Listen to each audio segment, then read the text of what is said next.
नमस्कार मित्रांनो, आज आपण एक वेगळ्या औषधी वनस्पतीची माहिती घेणार आहोत. जी वनस्पती, जे झाड, जे फळझाड आहे हे आपणा सर्वांना माहीत आहे, पण कदाचित त्याचे फायदे आपल्याला संपूर्ण फायदे माहीत नसतील. याचं फळ अत्यंत चविष्ट आणि कमी पाण्यामध्ये येणारी ही वनस्पती आहे.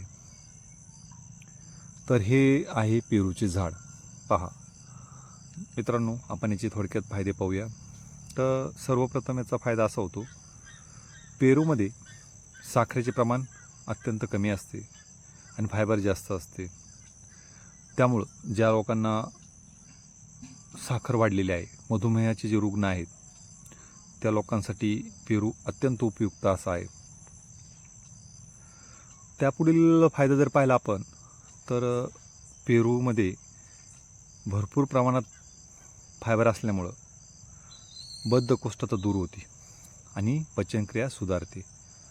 मित्रांनो, बद्धकोष्ठता म्हणजे पोट साफ होणे, पोट साफ न होणे. आणि पोट साफ न झाल्यामुळं आपल्याला भरपूर आजाराला आपण निमंत्रण देत असतो. आपल्याला माहीत नसतं, पण भरपूर आजाराचा आपल्याला त्रास होऊ शकतो पोट साफ न झाल्यामुळं फक्त. आणि पचनक्रिया सुधारल्यामुळं आपली रोगप्रतिकारशक्ती पण चांगली राहते.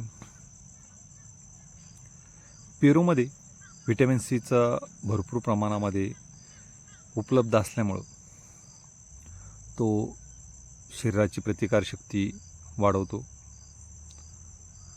सर्दी, खोकला असले आजार होत नाहीत आणि शरीर एवढं प्रतिकारक्षम होतं की आपण जी सर्दी, खोकला, कफ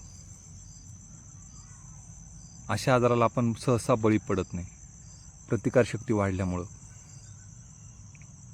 त्याच्या पुढील फायदा जर पाहिला आपण, तर पेरूमुळं त्वचा उजळते, मुरूम कमी होतात, त्वचेला एक वेगळी चमक येते, तजेलदार त्वचा होते.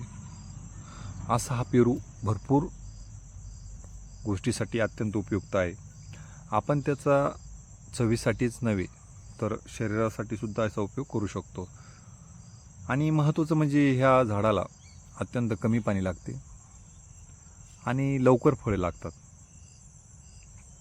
त्यामुळे पुढील फायदा जर पाहिला आपण, तर हृदयासाठी पेरूमध्ये अँटीऑक्सिडंट असल्यामुळं आणि पोटॅशियम असल्यामुळं रक्तदाब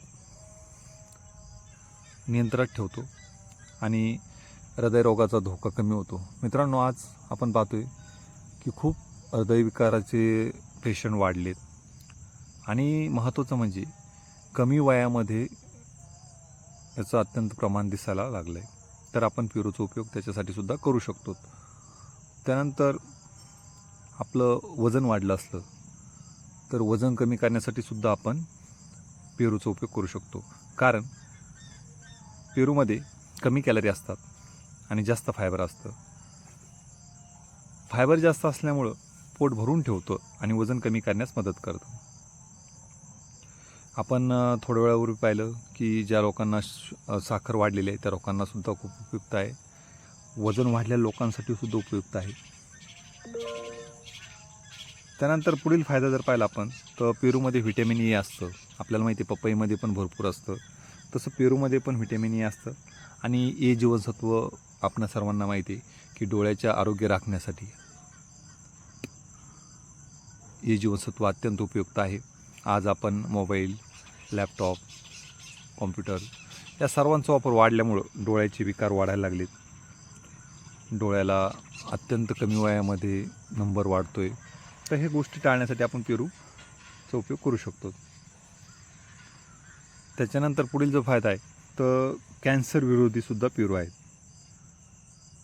पेरूमध्ये लायकोफिन आणि अँटीऑक्सिडंट असतात, जे कॅन्सरचे जे पेशी आहेत त्या नष्ट करण्यासाठी उपयुक्त आहेत. अशा पद्धतीने आपण थोडक्यामध्ये पेरूची माहिती घेतली आणि मला विश्वास आहे की आपण नक्की आपल्या आहारामध्ये पेरूचं प्रमाण नक्की वाढवता. जे शुगर असेल, त्यानंतर वजन वाढलं असेल, आपली रोगप्रतिकारशक्ती चांगली ठेवण्यासाठी, व्हिटॅमिन एचा चांगला स्रोत आहे, म्हणजे डोळ्यांचं आरोग्य ठेवण्यासाठी, पोट साफ होण्यासाठी, पचनक्रियेसाठी, अशा वेगवेगळ्या लाभ आपण ह्या पेरूच्या सेवनाने करू शकतो. तर आपण सर्वांनी आपल्या आहारामध्ये पेरूचा उपयोग करत असाल तर अत्यंत आनंदाची गोष्ट आहे. जर कमी प्रमाणात करत असाल तर त्यांनी त्यांचं प्रमाण वाढवावं. आणि जे लोक त्याचा उपयोग करत नाहीत किंवा खातच नाहीत, त्या लोकांनी नक्की पेरू आपण खाल्ला पाहिजे. धन्यवाद मित्रांनो.